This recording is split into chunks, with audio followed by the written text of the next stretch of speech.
In the name of God, Father, Son, and Holy Spirit. Amen.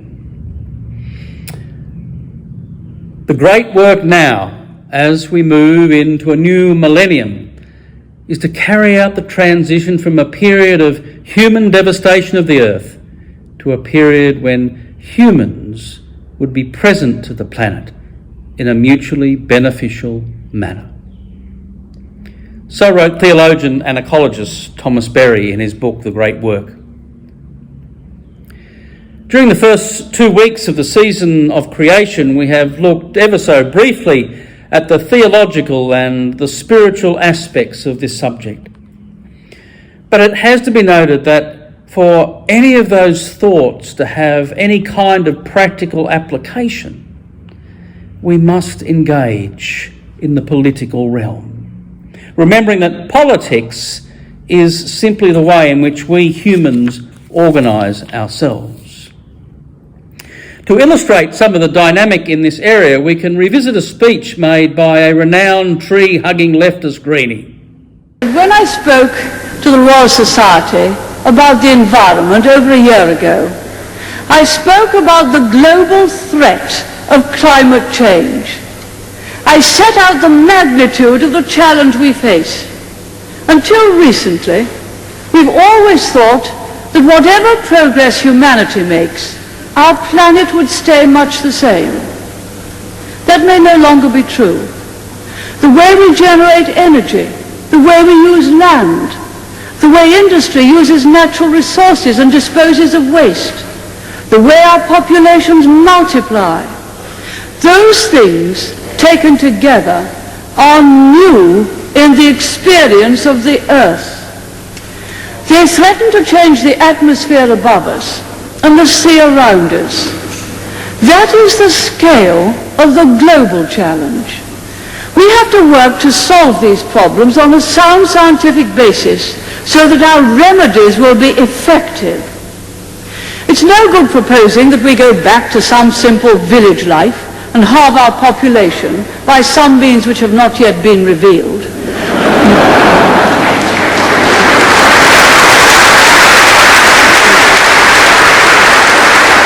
As if that would solve all our problems.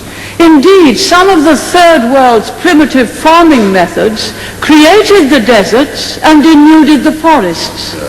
And some of Eastern Europe's crude technologies polluted the skies and poisoned the rivers. It's prosperity which creates the technology that can keep the earth healthy.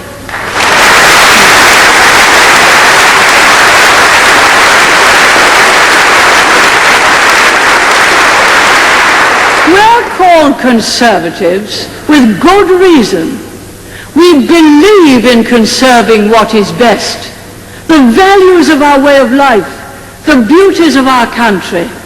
The countryside has shaped our character as a nation. We have a special responsibility not to let the towns fall into it. We will keep the green belt green.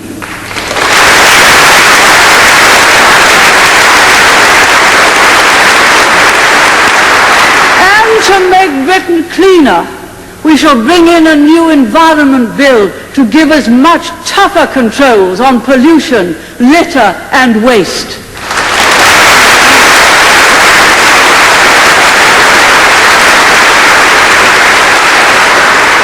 Next month, I shall be going to the United Nations to set out our view on how the world should tackle climate change. We've proposed a global convention, a sort of good conduct guide to the environment for all the world's nations on problems like the greenhouse effect. Britain has taken the lead internationally, and we shall continue to do so.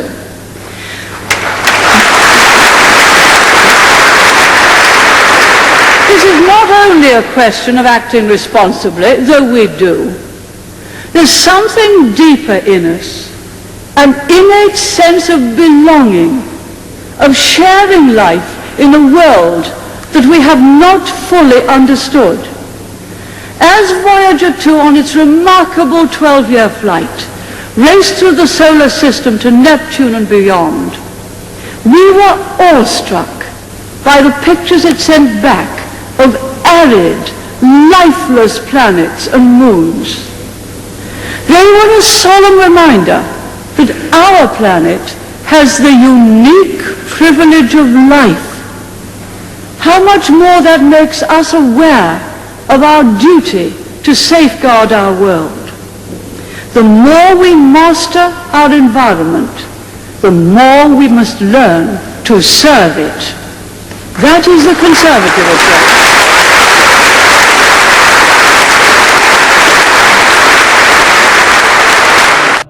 I would certainly not want to embrace much of what Margaret Thatcher said and did. But in this particular case, she was undeniably a visionary. We're called conservatives, she says, with good reason. We believe in conserving what is best. So how is it then that conservatism has evolved over the ensuing 30 years to a place where a science-denying Prime Minister can enter our Parliament brandishing a lump of coal and telling us not to be afraid of it? I, for one, am very afraid of it. How has conservatism turned into that over those 30 years? Well, the answer to that question, of course, is complex. There is undoubtedly the lobbying of the fossil fuel companies who clearly put short-term profits ahead of long-term damage to the environment. There is the ideologues like the Institute of Public Affairs who, financed by the likes of Gina Rinehart, seek to influence public policy for the benefit of their backers. There is, of course, the unscrupulous Murdoch media who pander to goodness knows who for goodness knows what reasons. There are, of course, the unscrupulous politicians who will jump on every barrel of money that they can find and ride any wave of popularism to electoral victory. But none of that would be possible without a populace who were only interested in their own immediate comfort and their own pleasure, regardless of the ultimate cost. In today's reading from the letter of James, we get some insight into this dynamic.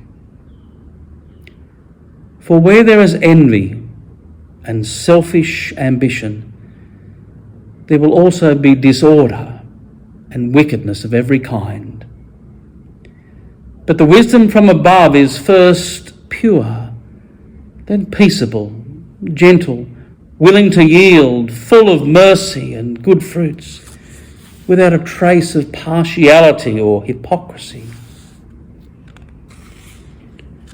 Much of our modern economy is driven by a consumerism that finds its genesis in envy, wanting to have what we perceive the other has. This creates a spiritual vacuum that can easily be filled by those with selfish ambition. Watch for that very dynamic in the forthcoming federal election that is likely to be held in November before our situation deteriorates any further. Again, Thomas Berry says, the most difficult transition to make is from an anthrocentric to a biocentric norm. In other words, from a human-centric, from us-centred, to a life around us-centred form of progress. If there is to be any true progress, he says, then the entire life community must progress.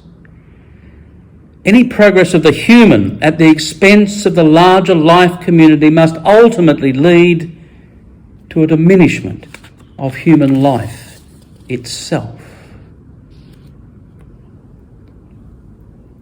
The letter of James contrasts the so-called wisdom of the world, which is typified by selfish ambition, with that from above, which he tells us is first pure, then peaceable and gentle, willing to yield, full of mercy and good fruits, without trace of partiality or hypocrisy. And so this is the kind of mindset that we need to embrace if we are to evolve as a communion of subjects rather than devolve as a collection of objects. And so to do that, we have to make some choices about who we want to be as a people. And then we need to let those choices inform who we want to be our leaders. To truly care for each other, we must also care for the creation. And to do that, we must not fall for short-term financial goals of the fossil fuel industry or the sleight of hand that they use in talking about jobs and lower energy prices. Renewable energy is already providing cheaper energy for poor families. And it won't be long before the jobs in that sector outweigh those in mining.